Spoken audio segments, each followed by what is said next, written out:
ভালোবাসা বা সন্তানকে একটা মা কতটুকু ভালোবাসতে পারে সেটা আমরা জানি। তাই সন্তানকে তার মা বাবা কতটুকু ভালোবাসে সেটা ভাষায় প্রমাণ করা যাবে না।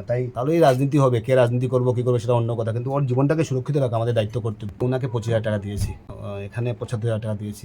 ভূমিধসে ক্ষতিগ্রস্ত এবং অসুস্থদের পাশে বিধায়ক কমলাক্ষ, চেক বিতরণ মুখ্যমন্ত্রীর তহবিল থেকে। কাটিগড়ায় ধারাবাহিক ভূমিধসে ক্ষতিগ্রস্ত পরিবারগুলোর পাশে দাঁড়ালেন উত্তর করিমগঞ্জের বিধায়ক কমলাক্ষ দীপুর কায়স্থ। মুখ্যমন্ত্রীর উন্নয়ন তহবিল থেকে ক্ষতিগ্রস্ত প্রত্যেক পরিবারকে 25,000 টাকার চেক প্রদান করা হয়। বৃহস্পতিবার ধলছড়া ও কৈয়াজানি এলাকার একাধিক পরিবারের হাতে চেক তুলে দেন বিধায়ক নিজে। তিনি জানান, তালকুর গ্রান্ট সহ অন্যান্য এলাকার ক্ষতিগ্রস্ত পরিবারগুলো শীঘ্রই এই সহায়তা পাবে। ভূমিধসে সম্পূর্ণ ক্ষতিগ্রস্ত পরিবারগুলোর জন্য রাজ্য দুর্যোগ মোকাবেলা তহবিল থেকে 1,20,000 টাকার সহায়তার আশ্বাসও দেন তিনি।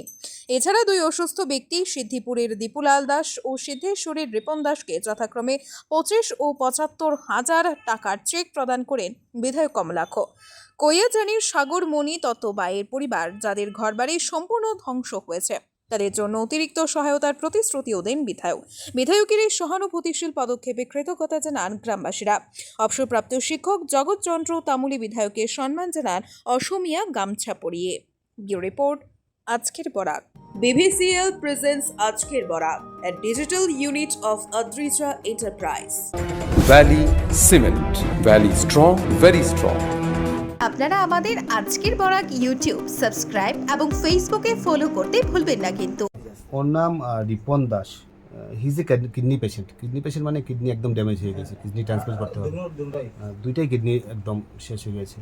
ওনার মা সেই কিডনিটা দেবেন আর কি। সেই ব্যাপারে মাননীয় মুখ্যমন্ত্রী 75,000 টাকা দিয়েছেন। ওর আয়ুষ্মান ভারতের কার্ডও আছে। তাছাড়াও টাকার দরকার, কারণ এই পরিবারের আর অন্য কিছু নেই। এই পরিবারের যে টাকা আছে বা কিডনি ট্রান্সপ্লান্ট করতে পারবে সেই রকম সামর্থ্য নেই। তো বিশেষ করে এই অঞ্চলের মানুষ সবাই সহযোগিতা করছেন, আমরা সহযোগিতা করব। আয়ুষ্মান ভারতের কার্ড আছে, আরোগ্য নীতির থেকে কি সাহায্য করা যায়, অর্থাৎ সব ধরনের সাহায্য সহযোগিতা, সেটা অ্যাপিল করবো জনসাধারণের কাছে। সবাই এগিয়ে আসুন, রাজনীতিক ঊর্ধ্ব থেকে। রাজনীতি চলবো, আমরা রাজনীতি করবো, ঠিক আছে, কিন্তু সেখানে কোনো রাজনীতি নয়। ওর জীবন যাতে আমরা সুরক্ষিত রাখতে পারি, তাহলেই রাজনীতি হবে। কে রাজনীতি করবো কী করবো সেটা অন্য কথা, কিন্তু ওর জীবনটাকে সুরক্ষিত রাখা আমাদের দায়িত্ব কর্তব্য। তাই মুখ্যমন্ত্রী সাহায্য করেছেন, দেখি আরও কী ধরনের সাহায্য করা যায়।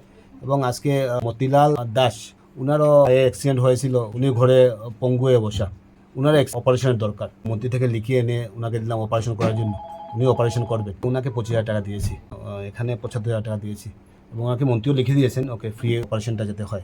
তো সেই ব্যাপারে অন্তত এই সময় মানুষের পাশে দাঁড়ানো, এই সময় মানুষকে সহযোগিতা করা আমাদের দায়িত্ব কর্তব্য। এলাকাবাসী, এই অঞ্চলের মানুষ খুব তৎপর, সবাই সহযোগিতা করছেন। আমি বিশ্বাস করি সবার সহযোগিতায় রিপন আবার সুস্থ হয়ে আসবে। বর্তমানে ডক্টরের সঙ্গে কথা হয়েছে, সবার সঙ্গে কথাবার্তা চলছে। এবং সবচেয়ে বড় ব্যাপার হচ্ছে গিয়ে যে ডোনার পাওয়াটা খুব মুশকিল, কিন্তু আজকের দিনে আপনি দেখতে পাচ্ছেন যে ওনার মা সন্তানের প্রতি মার সবচেয়ে বেশি ভালোবাসা বা সন্তানকে একটা মা কতটুকু ভালোবাসতে পারে সেটা আমরা জানি। তাই সন্তানকে তার মা বাবা কতটুকু ভালোবাসে সেটা ভাষায় প্রমাণ করা যাবে না। তাই মার শেষই ইচ্ছে যে আমার অন্তত আমার ছেলেটা যাতে সুস্থ থাকে। তাই ওনাদের পরিবারের সবাই যাতে সুস্থ থাকেন, রিপন যাতে ভালো হয়ে আসে, সেটাই ভগবানের কাছে প্রার্থনা করছেন। বিশ্বাস করি আমাদের সবার সহযোগিতায় রিপন নিশ্চয়ই সুস্থ হয়ে আবার আসবে। এবং আমরা ডক্টরের সঙ্গে কথা বলছি, সবাই কথাবার্তা বলছেন, এবং আরও কী ধরনের সহযোগিতা করা যায়, যত ধরনের সহযোগিতা করা যায় আমরা সহযোগিতা নিশ্চয়ই করবো। ইয়াতে আহি পেলাই 25,000 চেক এখন দিছে, আৰু প্ৰথম দিনাও আহিছিলে, সেইদিনাও অলপ দিলে। দি পেলাই চৰকাৰৰ তৰফৰ পৰাও আপোনাৰ মই জানি পেলাই লগে লগে তেখেতক যে নাই আনিলোঁ, আনি পেলাই চাই পেলাই এতিয়া আজি 25,000 টকা দিছে। আৰু তেখেতে কৈছে যে মুখ্যমন্ত্ৰী অধিৱেশনত ইয়াত কথা তুলিছিলে, তাৰ পৰাও 1,20,000 দিব। যিহেতু সাগৰমণি একে দুখীয়া মানুহ, তেখেতে আহি পেলাই যে শ্ৰীভূমিৰ MLA আহি পেলাই ইমানখিনি সাহায্য কৰি তেখেতক ধন্যবাদ দিছোঁ। আৰু সাগৰমণি ঘৰটো ভগাৰ বাবে কৰিমগঞ্জৰ MLA কমলাক্ষ দেৱ যে সহায় কৰিলে, আৰু সহায় কৰাৰ বাবে মই কমলাক্ষ দেৱ ডাঙৰীয়াক ধন্যবাদ জনাওঁ, আৰু লগতে আমাৰ মুখ্যমন্ত্ৰী হেমন্ত বিশ্ব শৰ্মাকো ধন্যবাদ জনাওঁ। আমাৰ সমাজখন বহুত সৰু নহ'লে বহুত ডাঙৰ, আমাৰ দেশখন বহুত সৰু নহ'লে বহুত ডাঙৰ। কথাটো হৈছে কি, এইটো আমাৰ মেণ্টেলিটিৰ ওপৰত নিৰ্ভৰ কৰে। আৰু সেইটো কাৰণে আমি এক হৈ থাকিব লাগে আগন্তুক দিন, যাতে আমাৰ এটা ভাল এটা পৰিৱেশ থাকে, ভাল এটা বাতাবৰণ থাকে, আমি একেলগে যাতে আমি জীয়াই থাকিব পাৰি, এটা সুস্থ সুন্দৰ পৰিৱেশ আৰু আমাৰ মা বহিনৰ যেতিয়া প্ৰব্লেম যেতিয়া হ'ব তেতিয়া আমি একেলগে যাতে যুঁজিব পাৰি সেইটোৱে বিচাৰিছোঁ আৰু